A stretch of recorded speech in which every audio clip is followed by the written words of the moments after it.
लल्ला की सुन के मैं आई, यशोदा मैया देने बधाई। कन्हैया जी का जन्मदिन जन्माष्टमी हम सभी ने बहुत धूमधाम से मनाई। और अब आती है बारी अपने छोटे से लड्डू गोपाल, छोटे से कान्हा जी की छठी मनाने की। तो आज की इस वीडियो में हम देखेंगे कि लड्डू गोपाल जी की, कृष्ण कन्हैया जी की हम छठी कैसे मनाएं। तो देखिए, जन्माष्टमी के दिन श्री कृष्ण जी का जन्म होता है और जन्माष्टमी के ठीक 6वें दिन छठी मनाई जाती है। जिस तरह से घर पर जब कोई बालक जन्म लेता है और जन्म के 6वें दिन बाद हम उसकी छठी मनाते हैं, ठीक वैसे ही और छठी पूजा जो है वो शाम के समय की जाती है।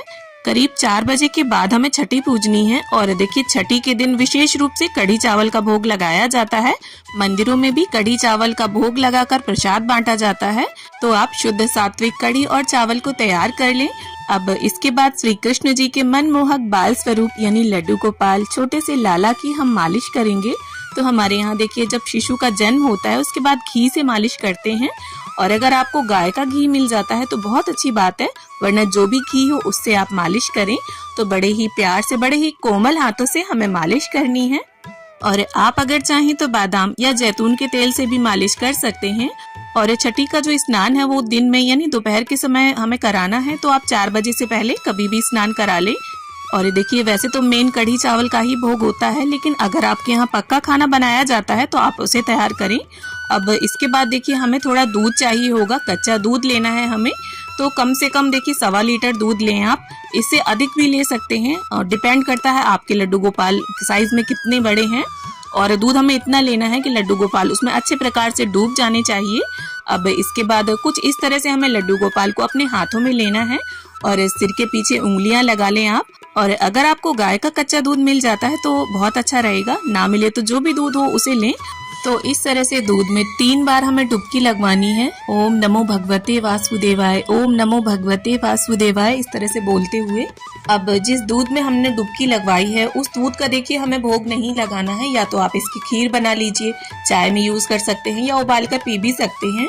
क्योंकि देखिए, ये जो दूध है ये हम सभी के लिए अमृत के समान है, तो इसे ग्रहण सभी लोग जरूर करें। और ये देखिए, अगर आप इस तरह से डुबकी ना लगवाना चाहें तो नॉर्मल आप दूध और जल से स्नान करा सकते हैं। अब देखिए, डुबकी लगवाने के बाद हम शुद्ध जल से लड्डू गोपाल को स्नान करा लेंगे और फिर इसके बाद अच्छे से लड्डू गोपाल को पोंछ लेंगे। और ये जो स्नान का जल होगा इसे देखिए आप सब पी भी सकते हैं या किसी भी गमले में इसे डाल दीजिए। तो देखिए, जिस तरह से एक नए जन्मे शिशु को छठी के दिन नए कपड़े पहनाए जाते हैं, उसी तरह से लड्डू गोपाल को भी हमें नए वस्त्र पहनाने हैं। तो देखिए, पीले रंग के ज्यादातर वस्त्र पहनाए जाते हैं छठी के दिन। तो यहाँ पर मैंने हरे और पीले रंग के कॉम्बिनेशन में लड्डू गोपाल की पोशाक ले ली है। और छठी के दिन नजरिए जरूर पहनाए जाते हैं, तो हाथों और पैरों के लिए यहाँ पर हमने नजरिए ले लिए हैं। बांस की बांसुरी भी हम ले लेंगे। अगर जन्माष्टमी पर गिफ्ट की थी आपने बांसुरी तो जरूरत नहीं है, और अगर ना गिफ्ट की हो तो छठी पर भी आप लड्डू गोपाल को गिफ्ट में बांसुरी दे सकते हैं। अब लड्डू गोपाल का अच्छी तरह से हम सुंदर सा श्रृंगार कर लेंगे।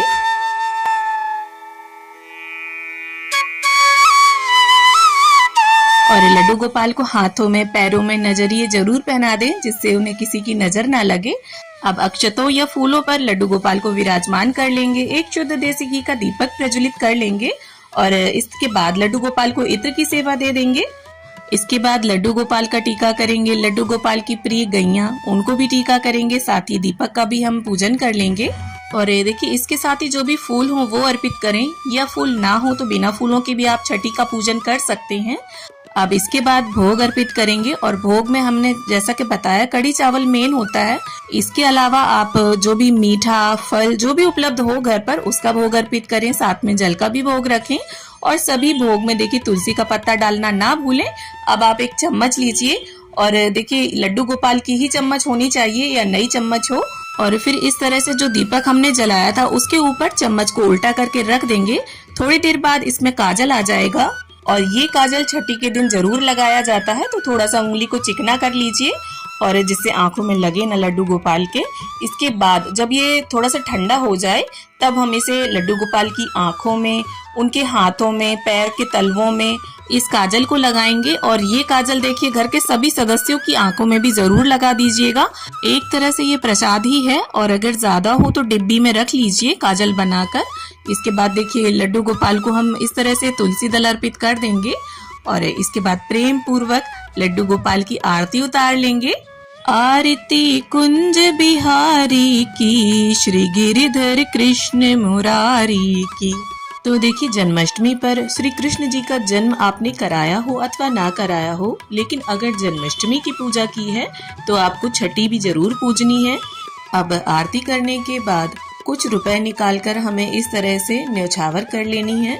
तो 5 या 7 बार लड्डू गोपाल के ऊपर से हम इसे वार देंगे और ये न्यौछावर लड्डू गोपाल जी की ही होती है, तो आप इनसे बाद में उनके लिए कुछ लेकर आ जाएं। और भोग अर्पित करने के बाद, आरती करने के बाद उनकी प्रिय बांसुरी उन्हें अवश्य दे दें, क्योंकि बिना बांसुरी के हमारे कान्हा जी, हमारे ठाकुर जी विचलित हो जाते हैं। अब देखिए, छठी पर विशेष रूप से नजर उतारी जाती है, तो हमें इस प्रकार से सूखी हुई लाल मिर्च लेनी है और सभी मिर्च में डंठल होना चाहिए। और इस तरह से एंटी क्लॉकवाइज यानी उल्टे हाथ के डायरेक्शन में हमें 7 बार इसे घुमाना है सर के ऊपर से। आप चाहें तो राई और नमक से भी लड्डू गोपाल की नजर उतार सकते हैं। और इन मिर्चों को जलते हुए उपले पर घर के बाहर या छत पर हमें डाल देना है। अब सीधे हाथ में थोड़ा सा जल लेकर चौकी के आसपास 3 बार फिराकर पूजा का आचमन कर लें। हाथ जोड़कर लड्डू गोपाल से क्षमा याचना कर लें अगर छठी पूजन में किसी भी तरह की कोई भूल चूक हो गई हो तो। और लड्डू गोपाल की कृपा ऐसे ही परिवार पर बरसती रहे, इसके लिए प्रार्थना कर लेंगे। अब देखिए, छठी पूजने के बाद लड्डू गोपाल को झूला अवश्य झुलाएं। और देखिए, जन्माष्टमी से ही झूला झुलाना सब प्रारंभ कर देते हैं। और तो सुबह शाम जब भी समय मिले या आपको लगे जब भी उनका मन कर रहा है झूला झूलने का, तब उन्हें झूला जरूर झुलाएं। और देखिए, झूला झूलते हुए लड्डू गोपाल कितने प्रफुल्लित, कितने खुश लग रहे हैं। और देखिए, बहुत से लोग क्या करते हैं, झूले में बैठे बैठे ही लड्डू गोपाल को भोग लगाते हैं, आरती करते हैं। तो ऐसा ना करें, उन्हें सिंहासन पर बिठाएं, इसके बाद ही उन्हें भोग लगाएं, आरती करें। पूरे टाइम उन्हें झूले में बिठाकर ना रखें। थोड़ी थोड़ी देर सुबह, शाम, दोपहर जब भी आपका मन करे तब उन्हें झुला सकते हैं। तो इस तरह से हमें लड्डू गोपाल की छठी पूजनी है। उम्मीद करती हूँ छठी पूजा की ये वीडियो, ये विधि आप सभी को जरूर पसंद आएगी। वीडियो में दी गई जानकारी और वीडियो अगर आपको थोड़ी भी अच्छी लगी है, थोड़ी भी पसंद आई है, तो वीडियो को लाइक करें, शेयर करें अपने फ्रेंड्स एंड फैमिली मेंबर्स के साथ। और अगर चैनल को सब्सक्राइब कर रखा है आपने तो बहुत बहुत धन्यवाद। और अगर नए आए हैं चैनल पर तो सब्सक्राइब कर लीजिए इसी तरह की वीडियोस देखने के लिए।